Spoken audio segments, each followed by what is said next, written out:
En el anterior vídeo estuvimos hablando de los gases de efecto invernadero y hablamos de uno en concreto, que era el metano. Estuvimos viendo cómo las medidas climáticas estaban atacando por el aumento de las emisiones de metano a un sector primario como era la ganadería. Pero este sector primario no es el único que está siendo atacado por las medidas climáticas.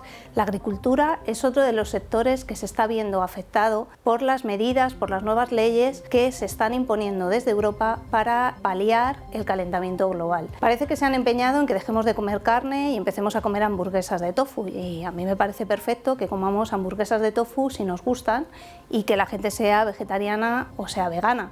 Pero lo que no me parece correcto, como ya dije en el anterior vídeo, es la imposición de la doctrina climática. ¿Por qué se está atacando a estos sectores primarios? Por las emisiones de gases de efecto invernadero. Como ya expliqué, las emisiones del metano no eran tan grandes como realmente se nos está indicando, y hoy vamos a ver si realmente las emisiones de gases de efecto invernadero que están afectando y que están haciendo que se impongan medidas y nuevas leyes para la agricultura realmente son tan alarmantes como para aplicar estas medidas y cargar contra un sector primario tan importante como es la agricultura. La agricultura está siendo atacada principalmente por dos motivos. Uno es por los gases de efecto invernadero que genera la misma agricultura. Estaría el metano, el óxido nitroso y gases fluorados o clorados que vienen de la utilización de fertilizantes y de herbicidas. Y el segundo punto es porque la agricultura utiliza el suelo, y el suelo es un sumidero de carbono. Un sumidero de carbono es cualquier elemento natural que sea capaz de absorber más carbono del que emite. Hay tres sumideros principales. Uno van a ser los bosques, los océanos y los suelos. Las plantas, los bosques, son sumideros de carbono por el proceso que todos conocemos, que es la fotosíntesis. A través de la fotosíntesis, las plantas son capaces de tomar sus nutrientes, generar sus nutrientes, liberando oxígeno a la atmósfera. En el caso de los océanos, la reacción entre el dióxido de carbono, el CO2, y el agua va a producir ácido carbónico que acabará transformándose en carbonato cálcico, que se depositará en los fondos de los océanos y generará, entre otras cosas, los corales. Un aumento muy grande de la cantidad de dióxido de carbono hará que no sea posible absorber y transformar todo el ácido carbónico en carbonato de calcio, y por eso aumentará el pH de los océanos o de los mares. Y los suelos. Los suelos son otro sumidero de carbono, y este es el que afecta directamente a la agricultura.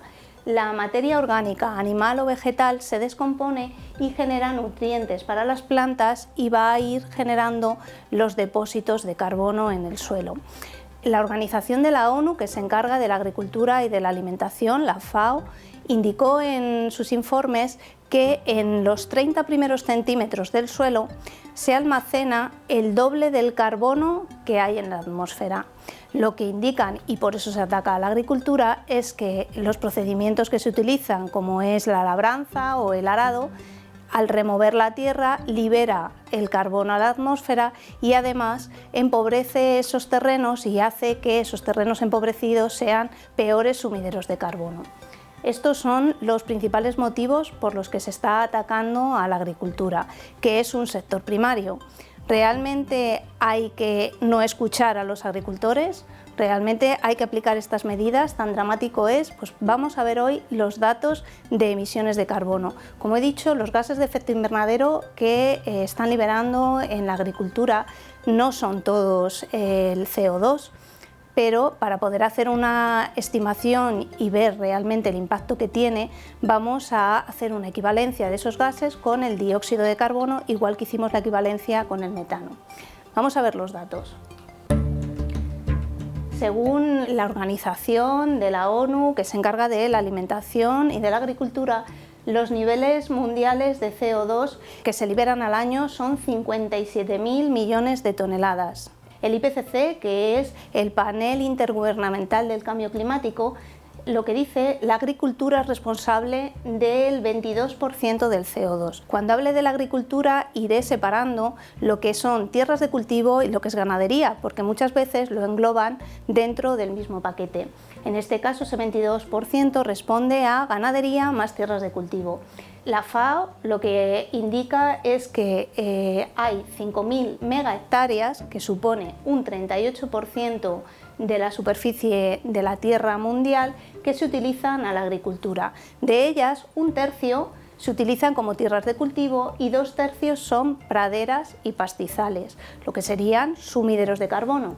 Y incluye la ganadería, porque en los pastizales es donde estarían las vacas que, como ya hablamos, emiten el maligno metano. Hay un 22%, vamos a hacer el cálculo de emisiones de CO2 que genera la agricultura o debería de generar si tenemos en cuenta el 22% que nos está indicando el IPCC. Si hacemos una sencilla regla de 3, veremos que las emisiones de CO2 que deberíamos de ver en los informes deberían de ser 12.540 millones de toneladas de CO2 generados por la agricultura. Bien, pues ya os indico que estos datos, yo los 12.000 millones de toneladas no los he encontrado por ningún sitio.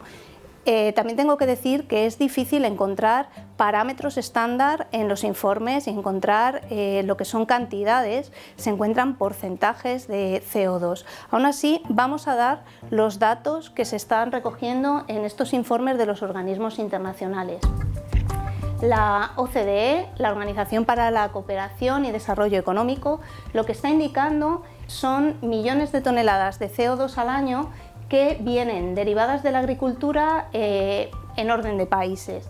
Si sumamos todas las cantidades, India, China, Estados Unidos, Brasil y Europa, la cantidad que nos sale es de aproximadamente 3.000 millones de toneladas de CO2 al año, lejos de los 12.000 millones que deberían de salirnos si la agricultura realmente repercute un 22%. Pero es que si nos vamos al informe del IPCC, habla de que al año la agricultura está emitiendo 5.200 millones de toneladas de CO2. Como veis, también queda lejos de los 12.000 que debería de salirnos con ese 22%. Vamos a dar el dato del IPCC como el dato correcto, los 5.200 millones de toneladas, y vamos a ver cuál es el porcentaje y cuál es la cantidad de emisiones de las tierras de cultivo. Deben de ser terribles cuando se está atacando, como se está atacando al sector de la agricultura.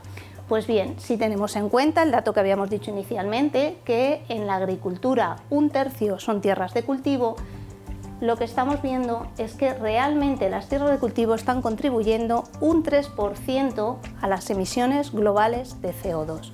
Realmente hay que atacar a la agricultura, a un sector primario, por un 3%.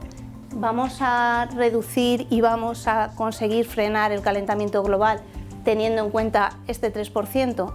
La Unión Europea lo que indica en sus informes es que agricultura y ganadería es responsable del 10% de las emisiones de CO2. Dice que se han liberado 439 millones de toneladas de CO2 como consecuencia de agricultura y ganadería. Si volvemos a hacer el cálculo tomando en cuenta los 57.000 millones de toneladas de emisiones de CO2 al año mundiales, la Unión Europea está liberando un 0,8% de las emisiones globales de CO2 como consecuencia de la agricultura. Con un 0,8% tenemos que atacar a la agricultura como se la está atacando y suponemos que es 1/3 lo que se utiliza como tierras de cultivo.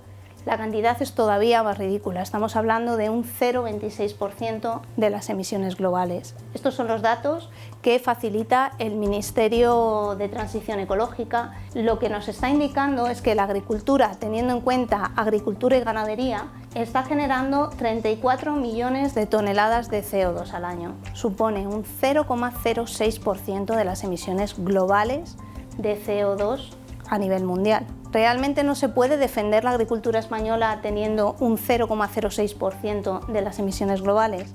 Si extrapolamos en tierras de cultivo y ganadería, un 0,013% sería responsable las tierras de cultivo y un 0,047% sería responsable la ganadería. Por lo tanto, tiene sentido aplicar las medidas que se están aplicando en la Unión Europea. Estamos hablando de que se ha aprobado recientemente la Ley de Restauración del Campo. Les dice a nuestros agricultores qué es lo que tienen que cultivar para que las tierras estén más fertilizadas y para que haya menos erosión. Se les dice a nuestros agricultores que tienen que transformar sus tierras de cultivo en pastos. Se les están aplicando normativas y leyes que les perjudican en cuanto al uso de fertilizantes y herbicidas. ¿Realmente tenemos que atacar a este sector como se le está atacando? Lo que deberíamos de hacer todos es escucharles, escuchar a agricultores y ganaderos, porque hay una cosa muy clara: si ellos no trabajan, nosotros no comemos.